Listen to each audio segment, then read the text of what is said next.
নমস্কার বন্ধুরা, সুস্মিতার গল্পের আসরে আপনাদের স্বাগত। আশা করি আপনারা সকলেই ভালো আছেন। আমি আজকে পড়ে শোনাচ্ছি শ্রী শরদিন্দু বন্দ্যোপাধ্যায়ের লেখা একটি ছোট গল্প, বাঘিনী। একটু ভিন্ন স্বাদের গল্প, শুনে দেখুন, নিশ্চয়ই ভালো লাগবে।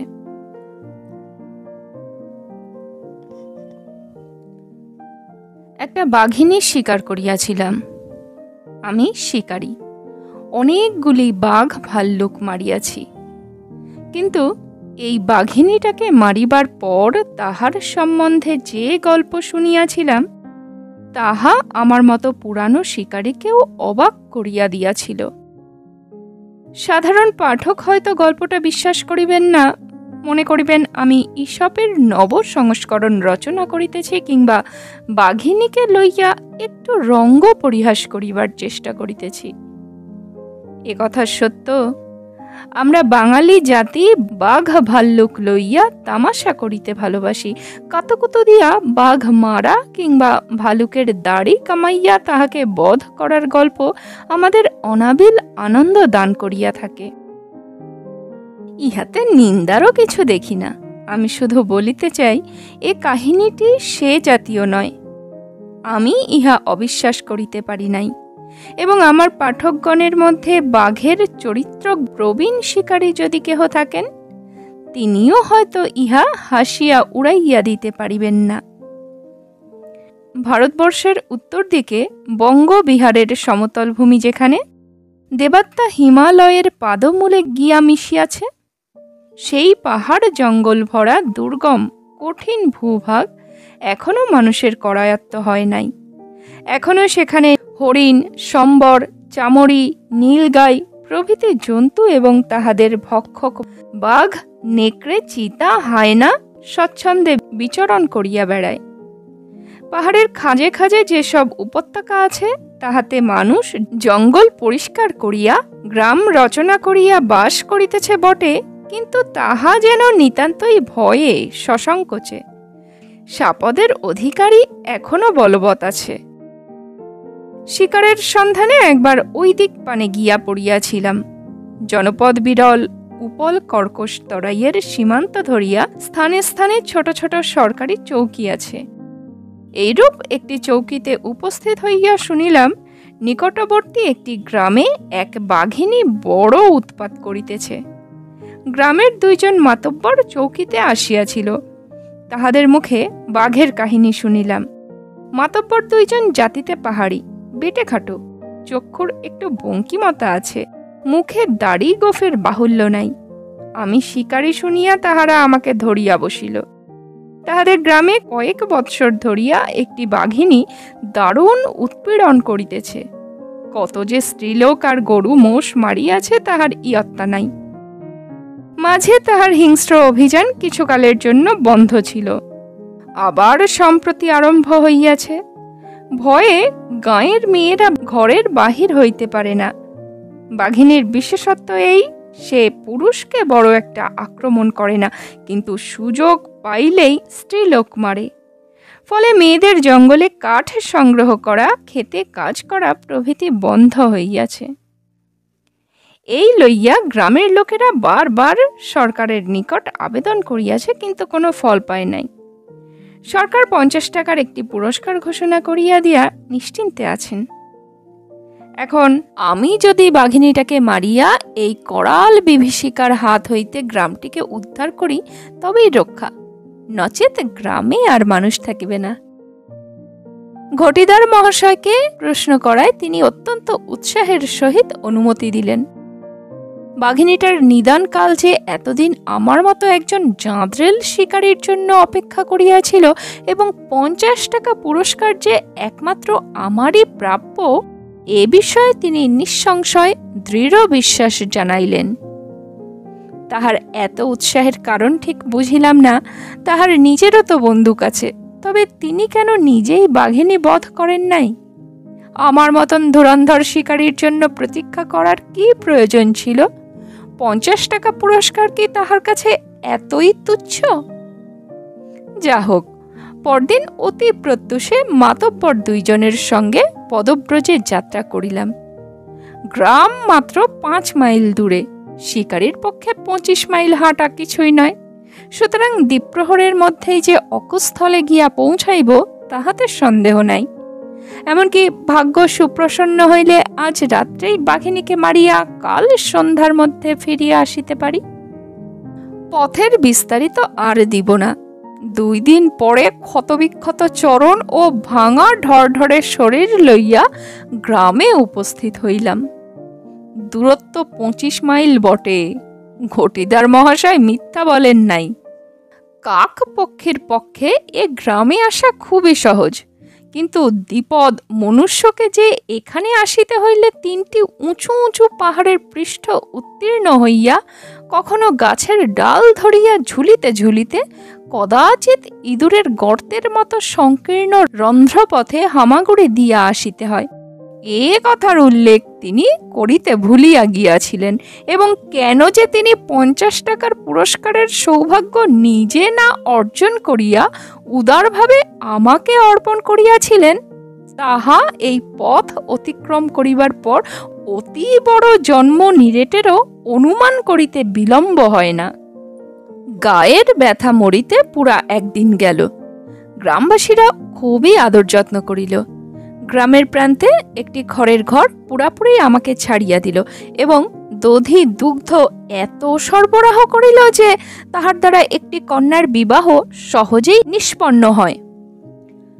তাছাড়া ইহারা সজারুর মাংস হইতে এমন উৎকৃষ্ট শিক কাবাব তৈয়ার করিতে জানে যে তাহার স্বাদ আর ভোলা যায় না, এবং ইহাদের চোলাই করা মহুয়ার আরকও অবহেলার বস্তু নয়।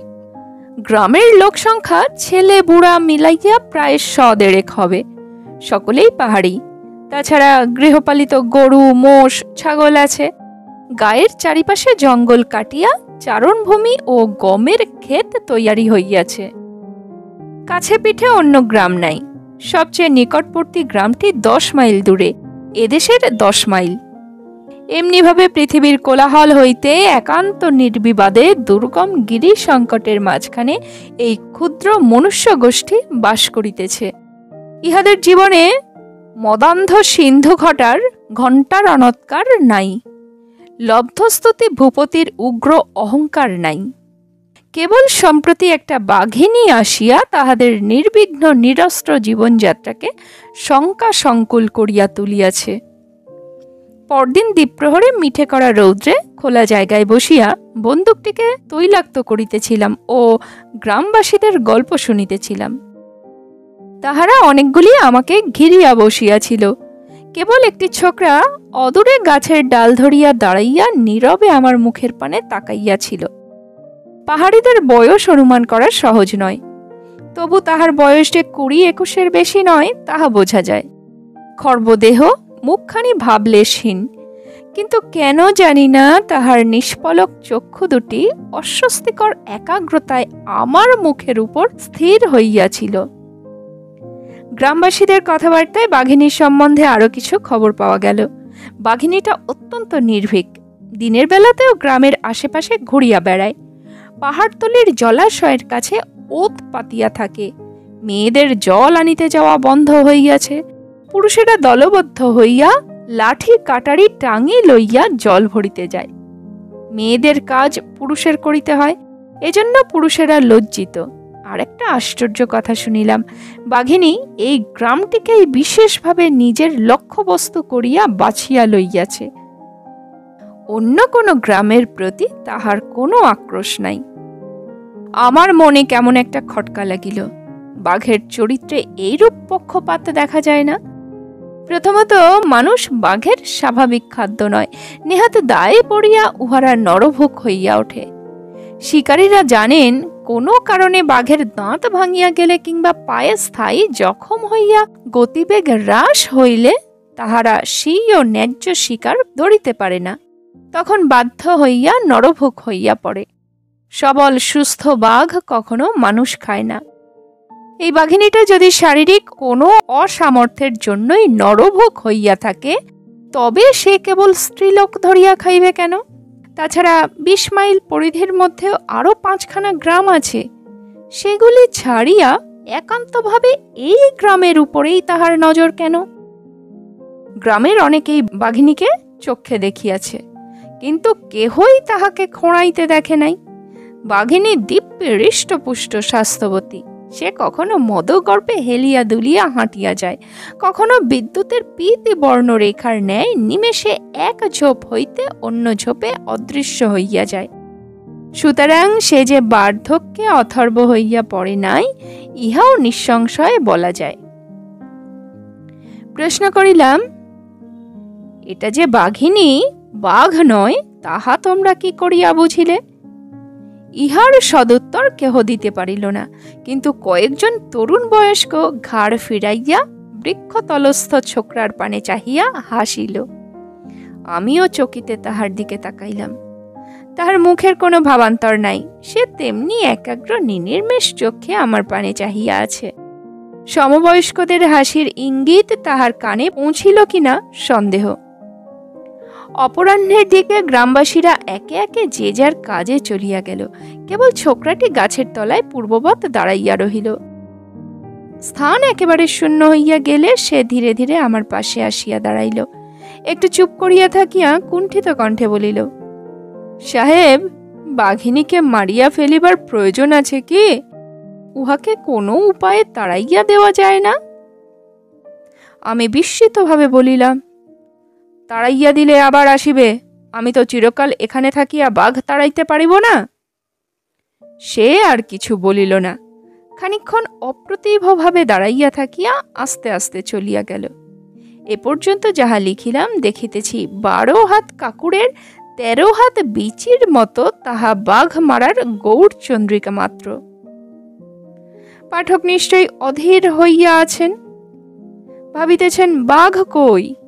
আমার দুর্ভাগ্য, আমি লেখক নই, শিকারী মাত্র। বাঘ শিকারের উদ্যোগ আয়োজনই দীর্ঘ, আসল হত্যাকাণ্ডটা অতি অল্প সময়েই সংগঠিত হয়। তাই বোধহয় আমার কাহিনীতেও উদ্যোগ পর্বটাই লম্বা হইয়া পড়িয়াছে। কিন্তু আর নয়, এইবার চটপট বাঘিনীকে সংহার করা প্রয়োজন। মজার কথা এই যে, বাঘিনীকে সংহার করিতে আমার বিন্দুমাত্র বেগ পাইতে হয় নাই।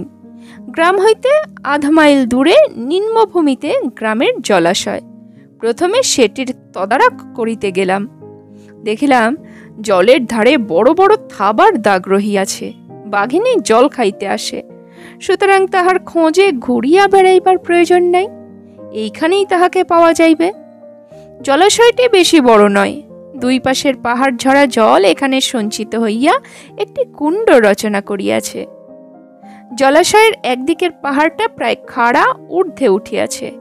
আমার ভারী সুবিধা হইল, মাচান বাঁধিবার প্রয়োজন হইল না। সন্ধ্যার পর ওই পাহাড়ের গায়ে সমতল হইতে মাত্র হাত 25 উঁচুতে একটা কুলুঙ্গির মতো স্থানে উঠিয়া পাহারা আরম্ভ করিলাম। এখানে বাঘিনী কোনো ক্রমে আমার নাগাল পাইবে না, অথচ সে জল খাইতে আসিলে আমি তাহাকে সম্মুখে দেখিতে পাইব। আকাশে প্রায় পূর্ণাকৃতি চাঁদ ছিল, সুতরাং শেষ রাত্রি পর্যন্ত আলো পাওয়া যাইবে। শেষ রাত্রি পর্যন্ত প্রতীক্ষা করিতে হইল না, 10টার মধ্যেই বাঘিনী আসিল। আমি জীবনে 8টা বাঘ মারিয়াছি, কিন্তু এখনো অতর্কিতে বাঘ সম্মুখে উপস্থিত হইলে বুকের মধ্যে একটা স্পন্দন বাদ পড়িয়া যায়। দেখিলাম জলাশয়ের ওপরে একটা কাঁটার ঝাড় নড়িয়া উঠিল। তারপরেই বাঘিনী বাহির হইয়া আসিল। তাহার হলুদ বর্ণ মসৃণ অঙ্গে চাঁদের আলো পিছলাইয়া পড়িতেছে। গতির কি অপূর্ব নির্ভীক সাবলীলতা!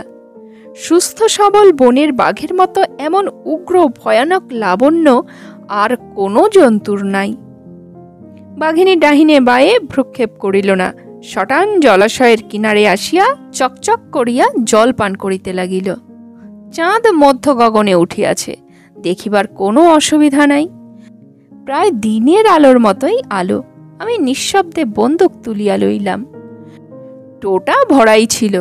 লক্ষ্য স্থির করিয়া সন্তর্পণে সেফটি ক্যাচ টিপিলাম। খুট করিয়া একটি শব্দ হইল। অমনি বাঘিনী মুখ তুলিয়া চাহিল। আমিও সঙ্গে সঙ্গে ঘোড়া টিপিলাম। করাত! বাঘিনী তীব্র একটা চিৎকার করিয়া শূন্যে লাফাইয়া উঠিল, তারপর মাটিতে পড়িয়া ছটফট করিতে লাগিল। মিনিট খানেক পরে তাহার ছটফটানি শান্ত হইল। আমি আরো 10 মিনিট বন্দুক বাগাইয়া কুলুঙ্গিতে বসিয়া রহিলাম, কিন্তু বাঘিনী আর নড়িল না। তখন ধীরে ধীরে নামিয়া আসিয়া গ্রামে ফিরিলাম। গ্রামের লোকেরা কান পাতিয়া ছিল। নিস্তব্ধ নৈশ বাতাসে বন্দুকের আওয়াজও শুনিয়াছিল, কিন্তু ফলাফল সম্বন্ধে পাকা খবর না পাওয়া পর্যন্ত গ্রামের বাহির হইতে সাহস করিতেছিল না। এখন খবর পাইয়া তাহারা মহা আনন্দে নৃত্য শুরু করিয়া দিল। একদল যুবক তৎক্ষণাৎ বাঘিনীর মৃত দেহটা আনিতে ছুটিল। গ্রামের মেয়েরা, যাহারা এতকাল নিজ নিজ ঘরে চৌকাঠ পার হইতে সাহস করিত না, তাহারা দলে দলে বাহিরে আসিয়া কোলাহল করিতে লাগিল। যুবকেরা বাঘিনীর মৃতদেহটা বাঁশে ঝুলাইয়া যখন লইয়া আসিল, তখন আমার কুটিরের সম্মুখে প্রকাণ্ড ধুনি জ্বলিতেছে। গ্রামের লোকেরা পর্বত প্রমাণ কাঠ জড়ো করিয়া তাহাতে আগুন দিয়াছে। বাঘিনীর দেহ আগুনের পাশে শোয়াইয়া দিতেই সকলে সেটাকে ঘিরিয়া ধরিল। জীবন্ত অবস্থায় যে জন্তুটা গ্রামের ত্রাস স্বরূপ হইয়া উঠিয়াছিল, তাহার মৃতদেহটাকে কেহই সম্ভ্রম দেখাইল না। অতঃপর প্রায় সারা রাত্রি ধরিয়া উৎসব চলিল। কয়েকটা আস্ত ছাগ দেহ আগুনের মধ্যে ফেলিয়া দিয়া শূল্য মাংস তৈয়ার হইতে লাগিল। ঘড়া ঘড়া মহুয়ার নির্যাস অতি দ্রুত সজীব আধারে স্থানান্তরিত হইয়া পাহাড়িদের নৃত্য গীতানুরাগ অতিমাত্রায় বাড়াইয়া তুলিল। গ্রামবাসীদের অপর্যাপ্ত কৃতজ্ঞতা, শূল্য মাংস এবং মহুয়ার রস সেবন করিয়া আমি আগুনের পাশে কম্বল বিছাইয়া শয়ন করিয়াছিলাম। উৎসবকারীদের ঢোল, খঞ্জনি প্রভৃতি শব্দের মধ্যেও ক্রমশ একটু তন্দ্রাবেশ হইয়াছিল। সত্য কথা বলিতে কি, আগুনের আতপ্ত প্রসাদে, সার্থকতার নিশ্চিন্ত তৃপ্তিতে এবং উদারস্থ খাদ্য পানীয়ের অলক্ষিত প্রভাবে বোধহয় একটু ঘুমাইয়া পড়িয়াছিলাম। হঠাৎ একসময় চটকা ভাঙিয়া দেখি উৎসবকারীরা কখন চলিয়া গিয়াছে। ধুনির আগুন জ্বলিয়া জ্বলিয়া প্রকাণ্ড অঙ্গার গোলকে পরিণত হইয়াছে। হাত ঘড়িতে দেখিলাম রাত্রি 3টা। আগুন সত্ত্বেও শেষ রাত্রের ঠান্ডায় একটু গা শীত শীত করছিল। ঘরের ভিতরে গিয়া শুইব কিনা মনে মনে একটু গবেষণা করিতেছি, হঠাৎ চোখ পড়িল মৃত বাঘিনীটার উপর। দেখি একটা মানুষ বাঘিনীর মুন্ড কোলে লইয়া বসিয়া আছে এবং অত্যন্ত স্নেহ ভরে তাহার গায়ে হাত বুলাইয়া দিতেছে। ভালো করিয়া চক্ষুর জড়তা দূর করিয়া দেখিলাম সেই ছোকরা। তাহার মুখ আর ভাবহীন নয়, চক্ষু দিয়া নিঃশব্দ অশ্রুর ধারা গড়াইয়া পড়িতেছে। প্রিয়জন বিয়োগের নিঃসংশয় বেদনা তাহার মুখে অঙ্কিত রহিয়াছে। এই দৃশ্য একটা উৎকট রহস্যাত্মক স্বপ্ন বলিয়া মনে করিতাম, যদি না ছোকরার সহিত দ্বীপ্রহরের আলাপের কথা স্মরণ থাকিত। আমি গা ঝাড়া দিয়া উঠিয়া বসিলাম। ইহার পিছনে একটা গল্প আছে, সন্দেহ নাই। আমি জাগিয়াছি দেখিয়া সে বাঘিনীর মাথা নামাইয়া রাখিয়া আমার কাছে আসিয়া বসিল। নিজের অশ্রুচিহ্নিত শোক লুকাইবার চেষ্টা করিল না, ভগ্নস্বরে বলিল, ওর সঙ্গে আমার বড় ভালোবাসা ছিল।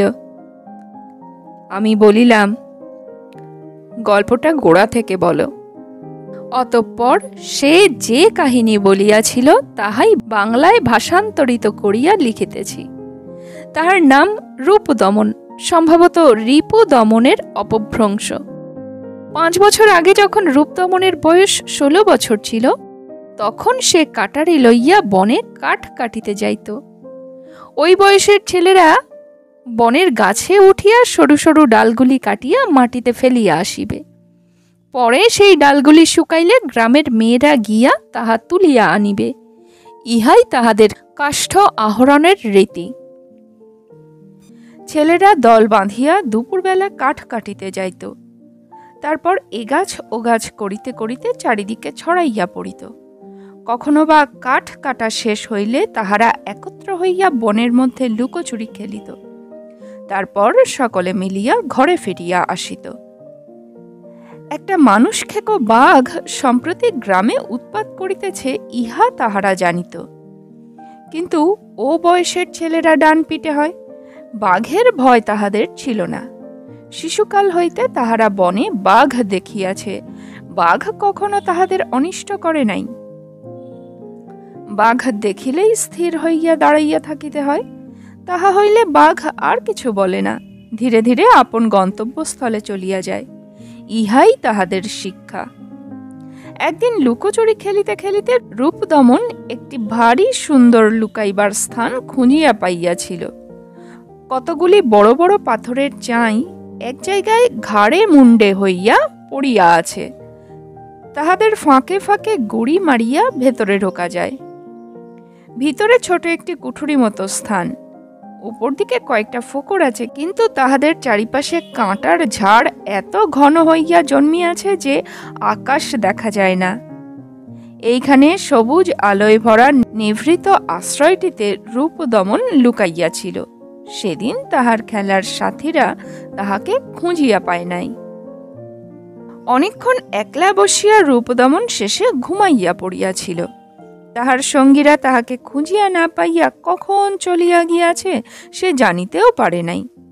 যখন তাহার ঘুম ভাঙিল তখন সন্ধ্যা হয় হয়। ঘুম ভাঙিল মুখের উপর ঝাঁঝালো একটা নিঃশ্বাসের স্পর্শে এবং সেই সঙ্গে কানের কাছে মৃদু গম্ভীর গুরু গুরু শব্দে। রূপদমন একটা পাথরে হেলান দিয়া ঘুমাইয়াছিল। চোখ মেলিয়া দেখিল চোখের সামনেই প্রকাণ্ড এক বাঘের মাথা, মুড়ের মতো সে চাহিয়া রহিল। বাঘিনী ঠিক তাহার পাশটিতে আসিয়া বসিয়াছে এবং হিংস্র প্রখর দৃষ্টিতে তাহাকে নিরীক্ষণ করিতেছে। তাহার গলা দিয়া একটি অবরুদ্ধ আওয়াজ বাহির হইতেছে, গর্র। বাঘের এতটা ঘনিষ্ঠ সান্নিধ্য রূপদমন আর কখনো লাভ করে নাই। সে অসাড় হইয়া পড়িয়া রহিল। তাহার শরীরের স্নায়ুপেশী এমন পরিপূর্ণভাবে শিথিল হইয়া গেল যে মনে হইল সে আর কোনো কালেই হাত পা নাড়িতে পারিবে না। তাহার পেটের ভিতরটা কেবল ক্ষীণভাবে ধুক ধুক করিতে লাগিল। তারপর ক্রমে ক্রমে তাহার শরীরে সাড় ফিরিয়া আসিল। নিজের অজ্ঞাতসারেই সে বোধহয় একটু নড়িয়াছিল। বিদ্যুৎ বেগে বাঘিনী থাবা তুলিল। সেই থাবার একটি থাবড়া খাইলে রূপদমনের মাথাটি বোধ করি পচা হাঁসের ডিমের মতো দ্রব্য হইয়া যাইত, কিন্তু থাবা শূন্যে উদ্যত হইয়াই রহিল, পড়িল না। রূপদমনও সম্মোহিতের মতো থাবার পানে চাহিয়া রহিল। থাবার কবজির কাছে পুঁজ রক্ত মাখানো রহিয়াছে।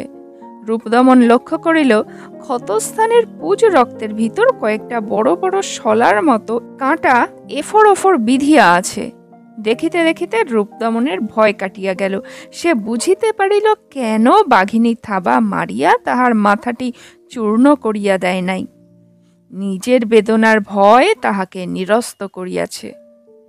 কাহারও গায়ে কাঁটা বিধিয়া থাকিলে তাহা টানিয়া বাহির করিবার প্রবৃত্তি মানুষের স্বাভাবিক। মনস্তত্ত্ববিদেরা একথা জানেন কিনা বলিতে পারি না, কিন্তু আমার শিকারী জীবনে আমি ইহা অনেকবার লক্ষ্য করিয়াছি। কাহারও শরীরে কাঁটা বিধিয়া আছে দেখিলেই হাত নিষ্পিস করিতে থাকে এবং সেটা টানিয়া বাহির না করা পর্যন্ত প্রাণের শান্তি থাকে না। রূপদমন আস্তে আস্তে বাঘিনীর থাবার দিকে হাত বাড়াইল। বাঘিনী তাহাকে তীক্ষ্ণভাবে নিরীক্ষণ করিতেছিল। এবার তাহার নড়াচড়ায় বিশেষ আপত্তি করিল না, কেবল তাহার গলার গুড়ো গুড়ো শব্দটা একটু গাঢ় হইল এবং মুখখানা ব্যথিত হইয়া ভয়ঙ্কর দাঁতগুলোকে প্রকট করিয়া দিল। কিন্তু ক্ষতস্থানে হাত পড়িতেই বাঘিনীর কণ্ঠ হইতে এমন একটি রুদ্র গর্জন বাহির হইল যে মনে হইল বাঘিনী এক্ষুনি রূপদমনকে শত খণ্ডে ছিঁড়িয়া ফেলিবে। কিন্তু আশ্চর্য, বাঘিনী তাহাকে ছিঁড়িয়া ফেলিল না। যে থাবাটা চকিতের জন্য সরাইয়া লইয়াছিল তাহা আবার পূর্ববৎ তুলিয়া ধরিল। বাঘিনী মনে মনে কি বুঝিয়াছিল বাঘিনীই জানে, কিন্তু আমি এই প্রহ্লাদ মার্কা ছেলেটার দুর্জয় সাহস ও পরমায়ুর কথা শুনিয়া স্তম্ভিত হইয়া রহিলাম। বাঘিনীর গাঁক শব্দে রূপদমন হাত টানিয়া লইয়াছিল, কিছুক্ষণ পরে আবার সন্তর্পণে হাত বাড়াইল। প্রথম কাটা বাহির করায় যন্ত্রণায় বাঘিনীর সংযম হারাইয়া রূপদমনকে মুখে এক ঝাপটায় কামড়াইতে গেল, কিন্তু শেষ মুহূর্তে কামড়ের বদলে তাহার গাল চাটিয়া দিল। কড়কড়ে উখার মতো জিভের ঘর্ষণে রূপদমনের গাল জ্বালা করিয়া উঠিল, কিন্তু পাহাড়ি বালক টু শব্দ করিল না। অতঃপর বাঘিনী যেন নিজের সহজাত প্রবৃত্তিকে দমন করিয়া রাখিবার জন্যই রূপদমনের সর্বাঙ্গ চাটিতে আরম্ভ করিল। এই অবসরে রূপদমনও কাঁটাগুলি একে একে বাহির করিল। কাঁটাগুলি সাধারণ উদ্ভিদ কাঁটা নয়, সজারুর কাঁটা। বাঘিনী বোধহয় কোনো সময় থাবা মারিয়া সজারু বধ করিতে গিয়াছিল। ইহা সেই অবিমৃষ্যকারিতার ফল। কাঁটাগুলি সব বাহির হইয়া গেলে বাঘিনী খোঁড়াইতে খোঁড়াইতে একটু সরিয়া গিয়া গলার মধ্যে গড়গড় শব্দ করিতে করিতে ক্ষতস্থান চাটিতে লাগিল। এদিকে সন্ধ্যা হইয়া আসিয়াছিল। কোটরে আর বড় কিছু দেখা যাইতেছিল না, কেবল বাঘিনীর চোখ দুটো জ্বলিতে আরম্ভ করিয়াছিল। রূপদমন আস্তে আস্তে হামাগুড়ি দিয়া কোটর হইতে বাহিরের দিকে চলিল। বাঘিনী চোখ ঘুরাইয়া দেখিল, কিন্তু বাধা দিল না। বাহিরে আসিয়া রূপদমনকে এক দৌড়ে গ্রামের দিকে রওনা হইতে হইল। ছুটিতে ছুটিতে একসময় পিছু ফিরিয়া দেখিল বাঘিনী কোটরের মুখের কাছে আসিয়া দাঁড়াইয়াছে এবং গলা উঁচু করিয়া তাহারই পানে তাকাইয়া আছে। কিছুক্ষণ পরে সে আবার খোঁড়াইতে খোঁড়াইতে রন্ধ্রের মধ্যে প্রবেশ করিল। রূপদমন বুঝিল ওই কোটরটা বাঘিনীর বাসস্থান। লুকোচুরি খেলিতে গিয়া সে বাঘের ঘরে ঢুকিয়া গিয়াছিল। সেই রাত্রে রূপদমনের তড়াস দিয়া জ্বর আসিল। ৩-৪ দিন রহিল, তারপরে সে সারিয়া উঠিল। দিন 10 পরে রূপদমন আবার কাঠ কাটিতে গেল। সঙ্গী সাথীদের বাঘিনীর কথা বলিয়াছিল, কেহ বিশ্বাস করিয়াছিল, কেহ করে নাই। কিন্তু বনের ওদিকটায় আর না যাওয়াই ভালো, এ বিষয়ে সকলেই একমত হইল। রূপদমনও প্রথম দিন অন্য সকলের সহিত রহিল, ওদিকে গেল না। দ্বিতীয় দিন বনের ওই দিকটা তাহাকে টানিতে লাগিল। সে সঙ্গীদের এড়াইয়া ওই দিকেই চলিল। আগুন লইয়া খেলা করিবার প্রবৃত্তি মানুষের চিরন্তন। যে বিপদের সহিত উত্তেজনা জড়িত আছে, তাহার লোভ সে ছাড়িতে পারে না। গন্তব্যস্থানের কাছাকাছি পৌঁছাইয়া কিন্তু তাহার গতি আপনি হ্রাস প্রাপ্ত হইল, পা আর চলে না। তাহার অবস্থা অনেকটা নবীন অভিসারিকার মতো। আর অগ্রসর হইবে না ফিরিয়া আসিবে, তাহাই মনে মনে তোলপাড় করিতেছে। এমন সময় পাশের একটা ঝোপের মধ্যে সরসর শব্দ শুনিয়া সেই দিকে ফিরিয়া দেখিল। কিছুই করিবার প্রয়োজন নাই, বাঘিনী নিজেই আসিতেছে। বাঘিনী আর খোঁড়াইতেছে না, স্বচ্ছন্দ সাবলীল শার্দুল বিক্রীড়িত ভঙ্গিতে তাহার দিকেই আসিতেছে। রূপদমন কাঠের পুতুলের মতো নিশ্চল হইয়া দাঁড়াইয়া রহিল। বাঘিনী ঠিক তাহার সম্মুখে আসিয়া লম্বা হইয়া বসিল। চারিচক্ষুর নিষ্পলক বিনিময় অনেকক্ষণ ধরিয়া চলিল। বাঘিনীর লেজের ডগাটি একটু একটু নড়িতেছে, গলার মধ্যে গড়গড় আওয়াজ হইতেছে। বাঘিনী এখনো রূপদমন সম্বন্ধে সম্পূর্ণ নিঃসংশয় হইতে পারে নাই। রূপদমন আর পারিল না, হঠাৎ কাঁদিয়া ফেলিয়া থপ করিয়া বসিয়া পড়িল।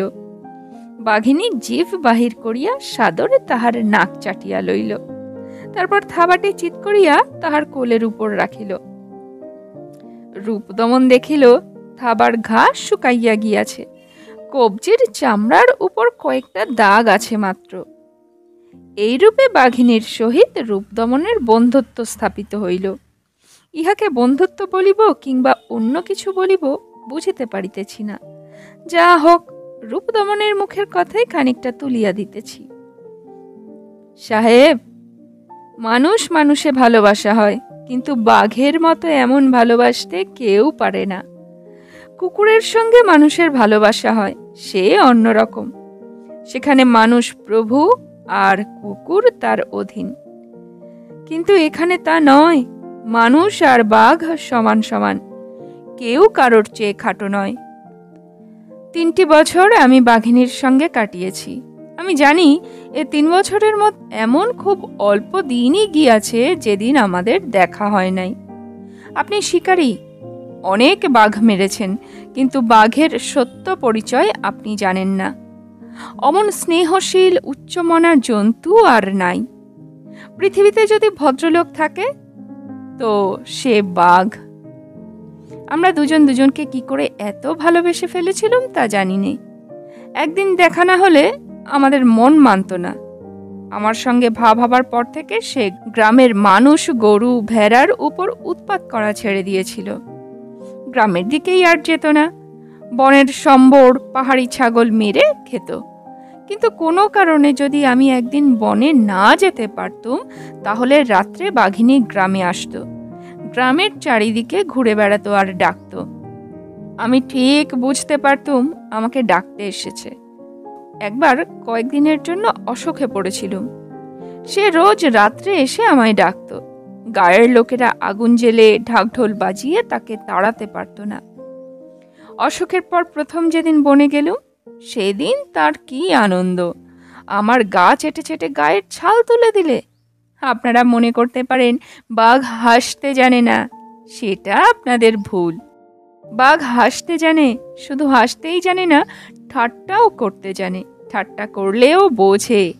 আমার সঙ্গে ওর একরকম ঠাট্টা ছিল, আমাকে ভয় দেখানো।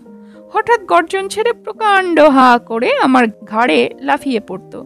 কি আশ্চর্য, ওর একটা নখের আঁচড় কখনো আমার গায়ে লাগেনি। প্রথম প্রথম আমার ভয় করত। তখন বাঘিনী আমাকে ছেড়ে দিয়ে দূরে গিয়ে বসত, মিটমিট করে আমার পানে চাইতো আর হাসত। দুপুরবেলা আমি বাঘিনীর গুহায় যেতুম। যেদিন সে থাকতো সেদিন দুজনে মিলে খেলা করতুম। কি খেলা, কত রকমের খেলা! লাফালাফি, হুড়োহুড়ি, লুকোচুরি। বাঘেরা লুকোচুরি খেলতে জানে। যেদিন সে থাকতো না সেদিন আমি গুহায় শুয়ে ঘুমাতুম। বাঘিনী এসে আমার পাশে শুতো, আমার বুকের উপর থাবা তুলে দিয়ে ঘুমাতো। এমনিভাবে কতদিন যে আমরা ঘুমিয়েছি তার ঠিক নেই। একদিন আমি ওর জন্য একদলা ক্ষীরের মণ্ড নিয়ে গিয়েছিলাম। খেয়ে তো ভারী খুশি। তার পরদিনই আমার জন্য প্রকাণ্ড একটা পাহাড়ি ছাগল মেরে এনে হাজির। আমি প্রথমটা বুঝতে পারিনি যে ওটা আমার জন্যই এনেছে, কিন্তু সে কিছুতেই ছাড়লে না। কাঁধে তুলে ছাগলটা নিয়ে গায়ে গেলুম। গা শুদ্ধ লোক ভোঁজ খেলে। এইভাবে 3 বৎসর কাটিয়াছিল। আরও কত বৎসর কাটিত বলা যায় না, যদি না আর একটা ঘটনা ঘটিয়া বাঘিনীর চরিত্রের অন্য একটা দিক প্রকট করিয়া দিত। রূপদমনের বয়স যখন 19 বছর, তখন তাহার বিবাহের সম্বন্ধ হইল। রূপদমনের মা বাপ ছিল, এ কাহিনীতে তাহাদের কোনো অংশ নাই বলিয়া তাহাদের উল্লেখ করি নাই। বিবাহ হইবে 10 মাইল দূরের একটি গ্রামে। বিবাহ সম্বন্ধে রূপদমনের মনের ভাব কিরূপ ছিল তাহা আমি জানিতে পারি নাই। সম্ভবত তাহার কোনো মতামতই ছিল না। এই বয়সে সকলের বিবাহ হয়। মা বাপ সম্বন্ধ স্থির করিয়া বিবাহ দেয়, ছেলে বিবাহ করে। রূপদমনের বিবাহ তেমনি একটি পারিবারিক ঘটনা। যথাসময়ে বরবেশ পড়িয়া, কাঁসি বাঁশি ও ঢোলের বাদ্যোত্তম করিয়া গুটি 10-12 বরযাত্রী সহযোগে রূপদমন বিবাহ করিতে গেল। মেয়ের গ্রাম 10 মাইল দূরে হইলে কি হয়, যাইতে আসিতে 3 দিন লাগে। হাটিয়াই বিবাহ করিতে যাইতে হয়। যানবাহনের ব্যবস্থা নাই, তাহা বলাই বাহুল্য। এইখানে একটি বিষয় উল্লেখ করা প্রয়োজন। যে কয়দিন রূপদমন বিবাহ উপলক্ষে গ্রামের বাহিরে ছিল, সে কয়দিন রাত্রে বাঘিনী গ্রামে খোঁজ লইতে আসে নাই বা ডাকাডাকি করে নাই। ইহা হইতে অনুমান হয় রূপদমনের যাত্রাকালেই বাঘিনী জানিতে পারিয়াছিল যে সে বাহিরে যাইতেছে। বাঘিনী রূপদমনের অনুসরণ করিয়া ও গ্রামে গিয়াছিল এবং ফিরিবার পথে সবধূ রূপদমনকে লক্ষ্য করিতে করিতে আসিয়াছিল। ইহা অনুমান হইলেও পরবর্তী ঘটনায় তাহার সমর্থন পাওয়া যায়। 4র্থ দিন অপরাহ্নে রূপদমন নববধূ লইয়া বাড়ি ফিরিল। গ্রামে পৌঁছাতে আর পোয়াটাক রাস্তা আছে। বাদ্যকরেরা মৃদু মৃদু বাজনা বাজাইতে আরম্ভ করিয়াছে। এমন সময় বিকট গর্জন ছাড়িয়া বাঘিনী কোথা হইতে ছুটিয়া আসিয়া বরযাত্রী দলের 10 গজ সম্মুখে থাবা পাতিয়া বসিল। রূপদমন দেখিল বাঘিনীর হলুদ বর্ণ দেহখানা আগুনের হলকার মতো জ্বলিতেছে, তাহার সর্বাঙ্গ দিয়া যেন বিদ্যুতের শিখা বাহির হইতেছে। বাঘিনীর এমন ভয়ঙ্কর চেহারা সে আগে কখনো দেখে নাই। তাহার পাড়ার মতো উজ্জ্বল চোখ দুটি একবার রূপদমন ও একবার তাহার বধূর উপর তড়িৎ বেগে যাতায়াত করিতেছে। সে আরেকবার গর্জন ছাড়িল, মনে হইল ক্রোধে হিংসায় সে এখনই ফাটিয়া পড়িবে।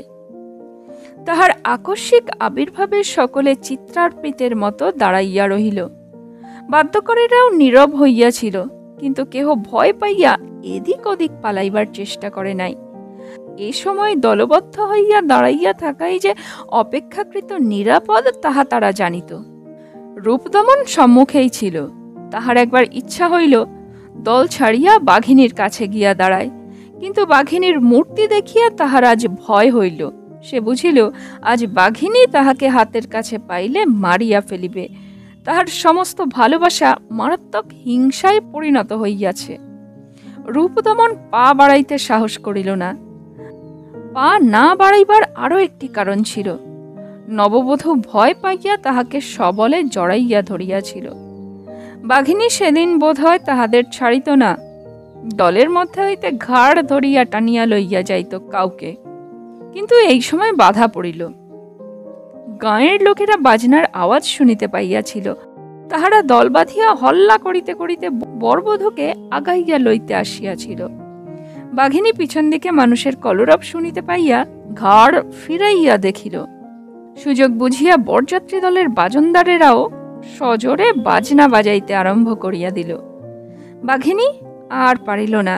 ব্যর্থ আক্রোশে দুইবার লেজ আছড়াইয়া গজরাইতে গজরাইতে পাশের জঙ্গলে গিয়া ঢুকিল। যাইবার আগে নবদম্পতির প্রতি যে অগ্নিদৃষ্টি নিক্ষেপ করিয়া গেল, তাহার সরল অর্থ বুঝিতে রূপদমনের কষ্ট হইল না। পরদিন বাঘিনী বনে কাষ্ঠারোহণরতা একটি স্ত্রীলোককে মারিল। দ্বিতীয় দিন আরো একটি। এইভাবে আরম্ভ হইয়া বাঘিনীর প্রতিহিংসা যেন গ্রামের সমস্ত নারী জাতির উপর সংক্রমিত হইল। মেয়েদের ঘরের বাহিরে যাওয়া বন্ধ হইল। এইভাবে 1.5 বৎসর কাটিয়াছে। রূপদমনের স্ত্রীকে মারিবার চেষ্টাতেই হয়তো বাঘিনীর সম্মুখে যে স্ত্রীলোককে পাইয়াছে তাহাকেই বধ করিয়াছে, কিন্তু তাহার ঈর্ষা বিষাক্ত জিঘাংসা তৃপ্ত হয় নাই।